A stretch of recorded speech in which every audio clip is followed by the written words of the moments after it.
Dear student अस्सलाम वालेकुम। आज का लेक्चर चैप्टर नंबर 10 से जो हम स्टार्ट करने लगे हैं रेस्पिरेटरी डिसऑर्डर्स।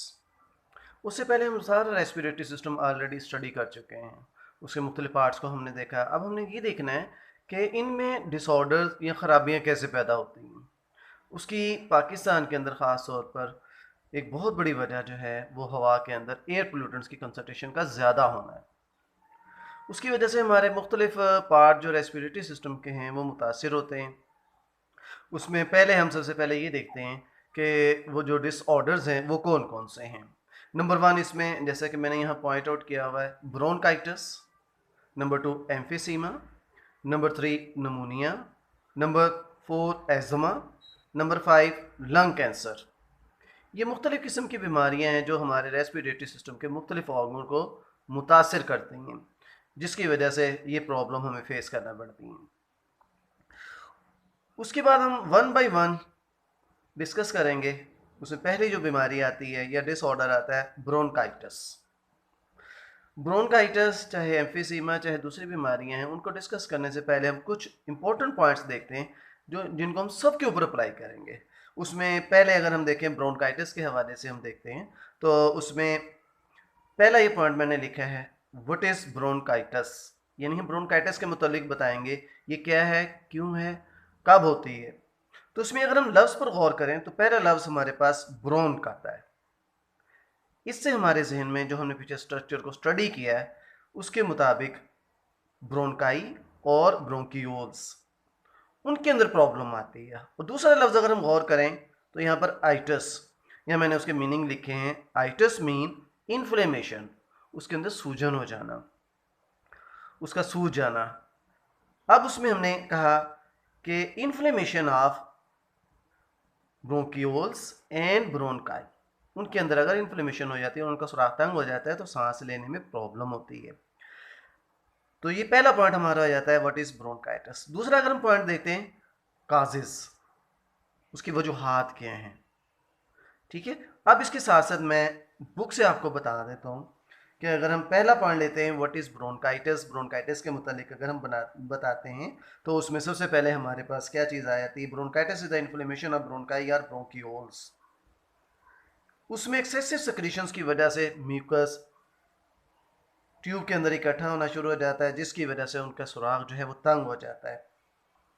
तो यहाँ तक हम इसको लेंगे व्हाट इज़ ब्रोंकाइटिस।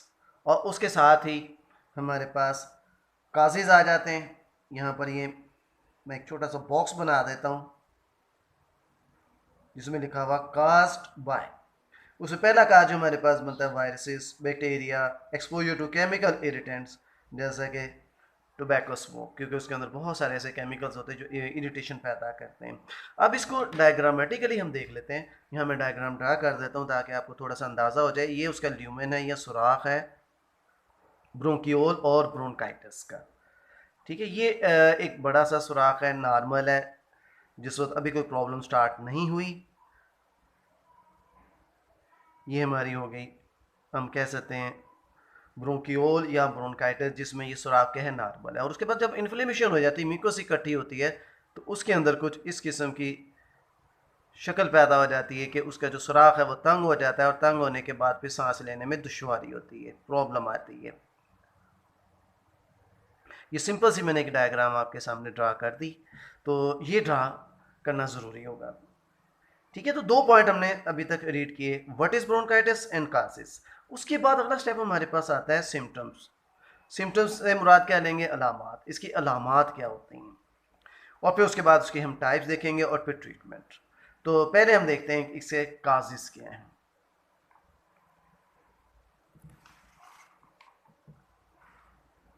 काजिस हमने देख लिए, बैक्टीरिया, वायरस और इरिटेंट्स।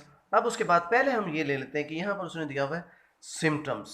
ये हमारे पास पॉइंट क्या आता है, सिम्टम्स ऑफ ब्रोंकाई। उसमें cough, mild wheezing, fever, chills and shortness of breath especially when doing hard job. इसमें वीजिंग से क्या मुराद है, सीटी की सी आवाज़ आना, सांस लेते हुए जो है जिस बॉडी से जो है सीटी की सी आवाज़ आती है। ख़ासतौर पर बच्चों के अंदर ये प्रॉब्लम को ऑब्जर्व किया जा सकता है।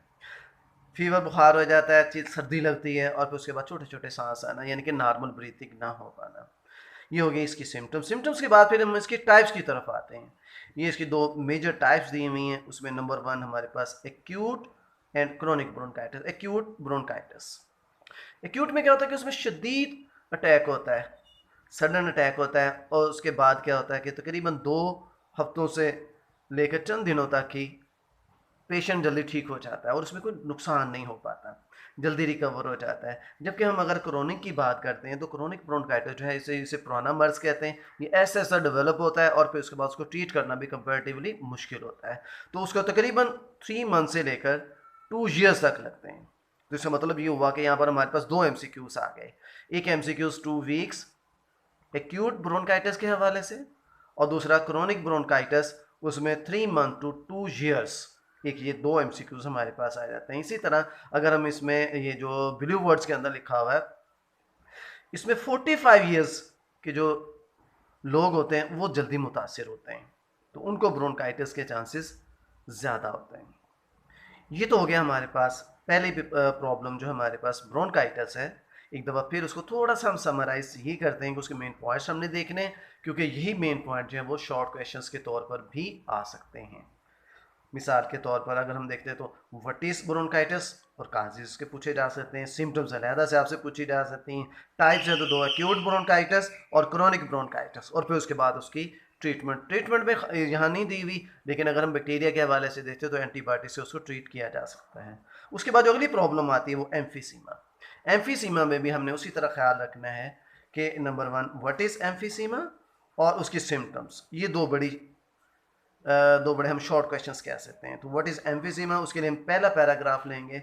एम्फीसीमा है क्या, कि उसमें एल्वुलाई जो है, जो हमने पीछे पढ़ा था कि जहाँ पर एक्सचेंज ऑफ गैसेस होता है, वो उसको डैमेज करते हैं। वो वाल जो उसकी डिस्ट्रक्ट हो जाती हैं, टूट जाती हैं, और उसकी वजह से क्या होता है कि सैक जो है बड़े बड़े हो जाते हैं। छोटे सैक जहाँ पर बड़ी आसानी के साथ गैसों का तबादला हो रहा था, वो तबादला नहीं हो पाता। ठीक है, उसमें lung tissues break down, the lung do not come back to their original position after exhalation. और उसकी वजह से क्या होता है कि हवा अंदर ट्रैप हो जाती, और ट्रैप होने के बाद फिर प्रॉब्लम आती।